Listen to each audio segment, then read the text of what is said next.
ዶክተር ፍጹም አሰፋ የፕላን ሚኒስትር፣ ክቡር ዶክተር በከርሻሌ ስታቲስቲክስ ሰርቪስ ዋና ስራ አስፈጻሚ፣ ክቡራን ሚኒስትሮች፣ የዲፕሎማቲክ ኮሚኒቲ አባላት፣ በዚህ የተገኛችሁ እንግዶች በሙሉ እንኳን በሰላም መጣችሁ፣ እንኳን ደስ ያላችሁ፣ እንኳን እንዲህ ላለው ቀን በጋራ አደረሰን ለማለት እወዳለሁ። ኢትዮጵያውያን ይህንን ቀን አቅለን አንመለከትም። በዚህ መንገድ ዳታን የመሰብሰብ ከዳታ በሚገኙ ኢንፎርሜሽኖች ለውሳኔ ብቻ ሳይሆን ልካችን ያለንን ለማወቅ ለመገልገል የበቃ ነው በብዙ ሙያተኞች ድካም፣ ጥረት፣ ልፋት ስለሆነ እነዚህን ሙያተኞች ለዚህ ቀን ስላበቁን አስቀድሜ ማመስገን እፈልጋለሁ። ለምንድነው የዳታ ጉዳይ ይሁነን ብለን አስበን ተቋም ፈጥረን በዚህ መንገድ የምንነጋገርበት የሚል ጥያቄ የአንድ ጤነኛ ሰው አእምሮ ቢያነሳ ተገቢ ይሆናል። ዳታን እንደ ወርቅ እንደ ሀብት ከስር ከመሰረቱ አይተን ስለዚያ ጉዳይ ገዶን መክረን ዘክረን አውቀን ለመምራት የምንገለገልበት ዋናው ምክንያት ራዕያችን ጠንካራ ሀገረ መንግስት መገንባት ነው። ጠንካራ ሀገረ መንግስት ለመገንባት ከሚያስፈልጉ ቁልፍ ጉዳዮች ውስጥ አንዱ ሉዓላዊነት ነው። ሉዓላዊነት ሲባል የኢትዮጵያን ድንበር መከላከል፣ ፊዚካል አቅሞቻችንን መከላከል ብቻ ሳይሆን የዳታ ሉዓላዊነት፣ የምግብ ሉዓላዊነት፣ የፖሊሲ ሉዓላዊነት፣ ሌሎችም ዘርፎች የሚጠቀሱ ሉዓላዊነቶች አሉ። ለምሳሌ የፖሊሲ ሉዓላዊነትን ለማረጋገጥ ዳታ ሸምቶ ወይም ዳታ ተውሶ የፖሊሲ ሉዓላዊነትን ማረጋገጥ አይቻልም። ለማንኛውም ፖሊሲ ዋነኛው ግብዓት ዳታ ስለሆነ ስላለ ብቻ ሸምተን ወይም ስላገኘን ብቻ ተውሰን ፖሊሲን ብንቀርጽ ያ ፖሊሲ በተሟላ መንገድ የኛን መሻት፣ የኛን ፍላጎት፣ የኛን ትልም ሊያሳካ የሚችል ነው ብሎ መውሰድ ያስቸግራል። ስለዚህም የራስን ዳታ በተለያየ ዳታ ሶርስ ማሰባሰብ፣ ማከማቸት፣ አናላይዝ ማድረግ መቻል ለፖሊሲ ሉዓላዊነት እንደ ትልቅ ግብዓት ይወሰዳል። ለምሳሌ አንድ ሰው በኪሱ የያዘውን የገንዘብ ልክ ቁጥሩን ባያቅ 10 ብር ወይም 1000 ብር እንዳለው ቁጥሩን በትክክል ባያቅ እና ወደ ምግብ ቤት ቢሄድ ቀጥሎ ለሚያደርገው ውሳኔ ይህ መረጃ በጣም ወሳኝ ነው። ጥብስ ነው የሚበላው ወይስ ሽሮ ነው የሚበላው ወይስ ዳቦ በሻይ ነው የሚበላው የሚወሰነው በኪሱ ባለ ገንዘብ ልክ ነው። በኪሱ ምን ያክል ገንዘብ እንዳለ ያላወቀ ሰው ሁለት ችግር ይገጥመዋል። አንደኛው የተሻለ ነገር አዞ መጠቀም ሲችል ያለውን ባለማወቁ የማይፈልገውንና የማይመቸውን ምግብ አዞ ሊበላ ይችላል። ሁለተኛ ደግሞ ያለውን በትክክል ሳያቅ የተጋነነ ነገር አዞ በኋላ ባለዳ ሊሆን ይችላል።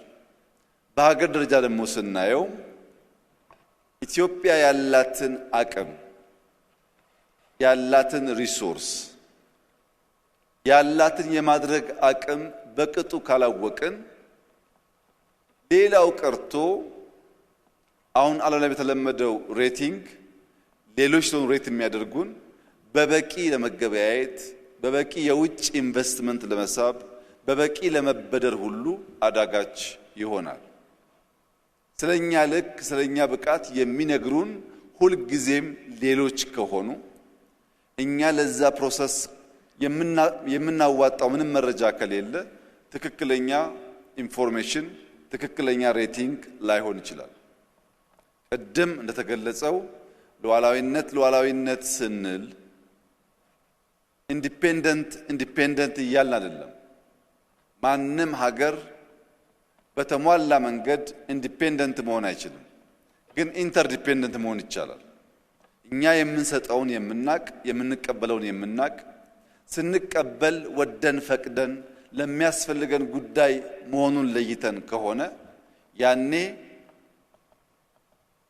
የትም ሶርስ መረጃ ብንወስድ ለምን እንደምንጠቀምበት እናቃለን። ከኛ የሚወስዱም የኛን የሥራ ሂደት የሚገነዘቡ ከሆነ በተሟላ መንገድ አምነው የሚቀበሉንና የሚገለገሉበት ይሆናሉ። የዳታ ሶርስ አንድ ብቻ ሲሆን የዳታ ጥራት ላይ የሚያስከትለው አደጋ አለ።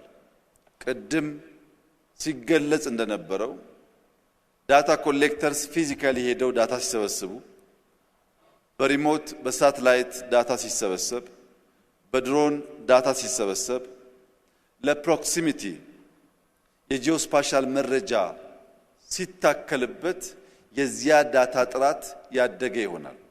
ከብዙ ዳታ ሶርስ በብዙ መንገድ ዳታ ሰብስበን ትሪያንጉሌት ማድረግ የማንችል ከሆነ ሙሉ ዕውቀት ከዚያ ዳታ ልናገኝ አንችልም።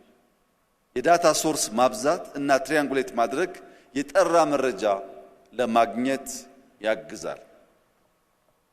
ዛሬ የስታቲስቲክስ አገልግሎት በሳተላይት በድሮን ፊዚካሊ የላካቸውን ሰዎች እና የጂኦስፓሻል መረጃ ተጠቅሞ የኛን ግብርና፣ የኛን ጤና፣ የኛን አጠቃላይ የማድረግ አቅም የለካበት መንገድ ለመላው ኢትዮጵያውያን እንደ ታላቅ ድል ሊወሰድ ይገባዋል። በግሌ የስታቲስቲክስ አገልግሎት የፕላን ኮሚሽን ላለፉት በርካታ ወራት ብዙ ሺህ ሰው አሰማርቶ የሰበሰባቸው ዳታዎች፣ የተጠቀመባቸው ሜቶዶሎጂዎች ለኢትዮጵያ ለቀጣይ እድገትና ለምናስበው የሀገረ መንግስት ግንባታ ጉልህ ሚና የሚጫወት መሆኑን ስለማመን የተደረገውን ጥረት ብቻ ሳይሆን ዳታ ሰብስበው በዳሽቦርድ በቀለለ መንገድ ለተገልጋይ ማቅረብ ከኋላ ያለውን ጣጣ ባንገነዘብም በአውትካም ሌቭል በአውትፑት ሌቭል ነገርየውን ለመረዳት የሚያግዝ እንደሆነ ሁሉ የሰሩትን ስራ በዚህ መልክ ሁሉም ባለድርሻ አካላት ባሉበት ሳይንሳዊ በሆነ መንገድ መሰብሰብ ብቻ ሳይሆን ፕሬዘንተብል በሆነ መንገድ ማቅረብ መቻላችንም ሌላ የኩራት ምንጭ ስለሆነ እንኳን ደስ ያላችሁ ማለት ፈልጋለሁ። ምን ያህላችሁ የተዘጋጀውን ኤግዚቢሽን እንዳያችሁ አላቅም። እዛ 30-40 ደቂቃ ስታሳልፉ ለምን ኩራት እንደሚሰማኝ እናንተም ያን መንፈስ እንደምትጋሩ ምንም ጥርጥር የለው። አስደናቂ ስራ በጥቂት አገራት ብቻ የምናየውን የመረጃ አሰባሰብ፣ የመረጃ ትንተናና የመረጃ አቀራረብ ዘዬ በሀገራችን በእኛው ልጆች ማየት መቻላችን ታላቅ ደስታ ስለሆነ በዚህ ስራ የተሳተፋችሁ ሁሉ እንኳን ደስ ያላችሁ ለማለት እወዳለሁ። ቀደም አቅራቢዎች ሲገልጹ እንዳስቀመጡት ዳታ ሰብሳቢውም ዳታ ተናጋሪውም ዳታ አድማጩም በአንድ ስፍራ ያሉ ከሆነ የኤምፒሪካል ዳታ አናሊሲስ ብቃት አያጎናጽፍም። በኮግኒቲቭ ደረጃ ስለዚያ ጉዳይ መረጃ ሊኖረን ይችላል። ነገር ግን የኤምፒሪካል ዳታ አናሊሲስ ብቃት የሚሰጠን ዳታ ሰብሳቢዎች ለነገሩ ቀረብ ሲሉ ነው። ምን ማለት ነው?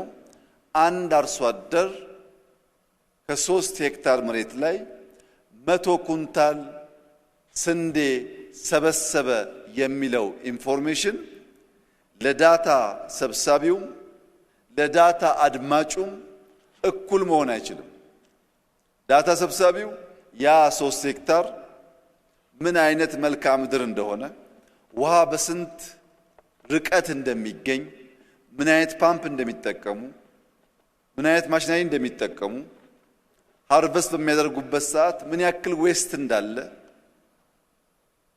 ብዙ ተጨማሪ መረጃዎች በአካል በቅርበት ስለሚያቅ ከሚነግረን ባሻገር ስለዚህ አካባቢ የጠለቀ ግንዛቤና ዕውቀት ሊይዝ ይችላል። በቅርቡ ባሌ ሀረና የሚባል ናሽናል ፓርክ ውስጥ ሰዎች ህገወጥ በሆነ መንገድ ወደ ናሽናል ፓርክ እየገቡ ናሽናል ፓርኩ እየተጎዳ ስለነበር ለሰዎቹ የኑሮ ማስኬጃ ቦታ ተመቻችቶላቸው ከዚያ ናሽናል ፓርክ እንዲወጡ ሲደረግ በዚያ ፓርክ ውስጥ የነበሩ አርሶ አደሮች በአቨሬጅ እስከ 2000 ኩንታል የሚጠጋ ምርት ከነሱ ቤት ከነሱ ጓሮ ተገኝቷል። ነገር ግን የነዚያ አርሶ አደሮች የህይወት ዘዬ ሲታይ 2000 ኩንታል ማምረት የሚችል አርሶ አደር የሚኖርበትን የዘዬ ደረጃ አይኖሩም። ቤታቸው የምታውቁት የኢትዮጵያ አርሶ አደሮች ጎጆ ቤት ነው። የሶላር ሲስተም የላቸውም። ቤታቸው የሚተኙበትና የሚመገቡበት የተለያየ ክፍል አይደለም። ምርታቸውና ኑሯቸው አይመጣጠንም። በቅርበት በምናይበት ሰዓት በአውትፑት ደረጃ የዚያ ዳታ መሰብሰብና መተንተን የሚያመጣውን ፍሬ ሐሳብ መረጃ ኢንፎርሜሽን ማግኘት ብቻ ሳይሆን ከአውትፑት ወደ አውትካም መሸጋገር አለበት። ያ ዳታ በፖሊሲ ተደግፎ አመራር ተሰጥቶት በእያንዳንዱ ዜጎች በሃውስሆልድ ደረጃ በህይወታቸው ላይ የሚያመጣውን ኢምፓክት ማየት ካልቻል እንዲሁ ምርት እንዲሁ ሊታረስ የሚችል መሬት ስፋት ብቻውን በቂ አይደለም። እነዛ ዳታዎች የሚያስፈልጉን እያንዳንዱን ሰው ህይወቱን መንካት ሲችሉ የህይወት ደረጃውን ማሻሻል ሲችሉ ውጤቱ ኢምፓክት ሲያመጣ የአርሶ አደር አርሶ ማምረት ብቻ ሳይሆን ልጆቹን ትምህርት ቤት መላክ መቻሉን ስናረጋግጥ ልጆች ትምህርት ቤት መሄዳቸው ብቻ ሳይሆን በሚያገኙት ምግብ የኒውትሪሽን እጥረት እንዳያጋጥማቸውና ያም የኢንቨስትመንት አካል መሆኑን የሚገነዘቡ ዜጎች ሲበራከቱ ነው። ስለዚህ ዳታ በመሰብሰብ አናላይዝ በማድረግ በአውትካም ሌቭል መረጃውን ከማከፋፈል ባሻገር ከመስጠት ባሻገር የሰውን ላይፍ ኢምፓክት ማድረጉን ማረጋገጥ በእጅጉ ያስፈልጋል። ለዚህ ደግሞ ቴክኖሎጂ በተለይም አርቲፊሻል ኢንተለጀንስ አይተኬ ሚና አለው። በእርግጥ ወርቁ እንዳቀረበው ኢመርጂንግ ቴክኖሎጂስ ኮንቨርጅ እያደረጉ ነው። ማቴሪያል ሳይንስ፣ ናኖ ቴክኖሎጂ፣ ባዮቴክኖሎጂ፣ ኤአይ የምንላቸው ጉዳዮች አንዱን ከአንዱ ለይተን ማየት በማንችልበት ደረጃ ኮንቨርጅ እያደረጉ ይገኛሉ። ለምሳሌ ስታቲስቲክስ አገልግሎት የሚሰራቸው ስራዎች 60፣ 70፣ 80% ኤአይን መጠቀም አስገዳጅ መሆኑ ብቻ ሳይሆን ስታቲስቲክስን ከኤአይ ውጭ ማሰብ ወደማንችልበት ደረጃ ደርሰናል። ግብርናን ከኤአይ ውጭ፣ ጤናን ከኤአይ ውጭ ማሰብ አንችልም። ኮንቨርጅ አድርገዋል።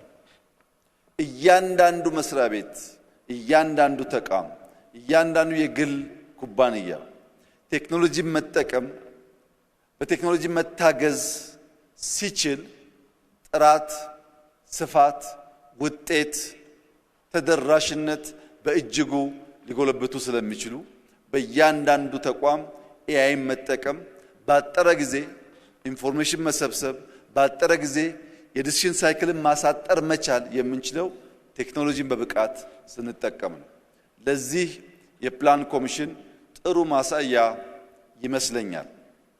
እውነት ለመናገር ኢትዮጵያ ውስጥ እድሜ ጠገብ ጠንካራ ስራ ከሚሰሩ ተቋማት አንዱ የስታቲስቲክስ አገልግሎት ነበረ። አሁን ያለበት ደረጃ ላይ ደርሶ ትናንትና ወድስ የነበረውን ስናይ ግን ቀንና ማታ ማለት ነው። እንኳን 50 60 ሺህ ዳታ ኮሌክተርስ አይፓድ አስይዞ የት ሎኬሽን እንዳሉ አውቆ መከታተል ይቅርና እያንዳንዱን ዳታ ያ ሰው በአካል ቦታው ተገኝቶ መሰብሰቡን ማረጋገጥ የሚችሉበት መንገድ እንኳን አልነበራቸውም። የዳታ ቫሊዴሽን ለአናሊሲስ ከፍተኛ ትርጉም አለው። ያን ለማድረግ አሁን እያንዳንዱ ዳታ ኮሌክተር በተሰጠው ቀጠና ውስጥ ሆኖ ዳታ እየሰበሰበ መሆኑን ማወቃቸው ብቻ ሳይሆን የዳታ አሰባሰብ ስርዓቱ እንከን ካለበት ስህተት ካለበት ሲስተሙ እያገዘ ማረም መቻላቸው በእጅጉ አጋዥ ጠቃሚ ስራ ስለሆነ ሁላችንም የግልም ይሁን የመንግስት መስሪያ ቤቶች ቴክኖሎጂን መጠቀም ኤአይን መጠቀም የራስ አቅምን በትክክል ማወቅ ያለ መመንዘርና ለማድረግ የምናደርገው ጥረት ዳታና ወርቅን ኢኳሊ ኢምፖርታንት መሆናቸውን አምኖ በፖሊሲ በህግ በእውቀት የሚመራ ማንኛውም ሀገርና መንግስት ምንም ጥርጥር የለውም ብልጽግናን ያረጋግጣል። እዚህ ያላችሁ ክቡራትና ክቡራን ዛሬ ስለ ዳታ ወጣት የሥራ ኃላፊዎች ያላቸው ግንዛቤ የደከሙበት የተጉበት የሰሩበትና ለኛ ያመላከቱበትን መንገድ ስመለከት ኢትዮጵያ እንደተባለውም የማንሰራራት ጉዞ መጀመሯ ለሁሉም ሰው ግልጽ በሆነ መንገድ የሚያመላክት አንድ ነገር ነው። ወርቅ ከጥቂት ሚሊየን 5 ቢሊዮን ዶላር ኤክስፖርት ማድረግ የቻለች ሀገር ለዳታ ግምት ካለመስጠት ዳታን በብዙ ሶርስ መሰብሰብ አናላይዝ ማድረግና ለውሳኔ ሰጪው አካል በጥራትና በፍጥነት ማቅረብ የምትችል ሀገር ከሆነች ከወርቅ ያልተናነሰ ሀብት መሆኑን እየተገነዘበ እንደመጣን ያመላክታል። ይህ ጉዳይ መጠናከር አለበት። ይህ ጉዳይ የሁላችን ትኩረት የሚሻ ጉዳይ መሆን አለበት። ይህ ጉዳይ ይሁነን ብለን የምንገነዘበው የምንመራው መሆን አለበት። ያ መሆን ከቻለ እያንዳንዱ ህግ እያንዳንዱ ፖሊሲ እያንዳንዱ የሥራ መዘርዝር በዳታና በእውቀት ላይ ተንተርሰን ስለምንሰራ እድገታችን ለማቀላጠፍ የዜጎቻችን ህይወት ለመንካት ኢትዮጵያ የሚገባትን ልክ ለማረጋገጥ በእጅጉ የሚያግዝ እንደሚሆን ምንም ጥርጥር የለውም። ይህ ስራ እንዲሳካ በእውቀት በገንዘብ በጉልበት ያገዛችሁ የተሳተፋችሁ ዜጎችና አጋሮቻችን በሙሉ እንኳን ደስ ያላችሁ። ታላቅ ስራ ሰርታችኋል። ይህ ስራ ቀጥሎ የኢትዮጵያ ብልጽግና ሲረጋገጥ እንደ አንድ ማይልስቶን ይህንን ቀን የምናወሳበት ጊዜ በቅርብ የሚደገም እንደሚሆን ተስፋ አደርጋለሁ። ስለነበረን ጊዜ ስላሳያችሁን፣ ስለ መረጃው፣ ስለ እውቀቱ በእጅጉ አመሰግናለሁ።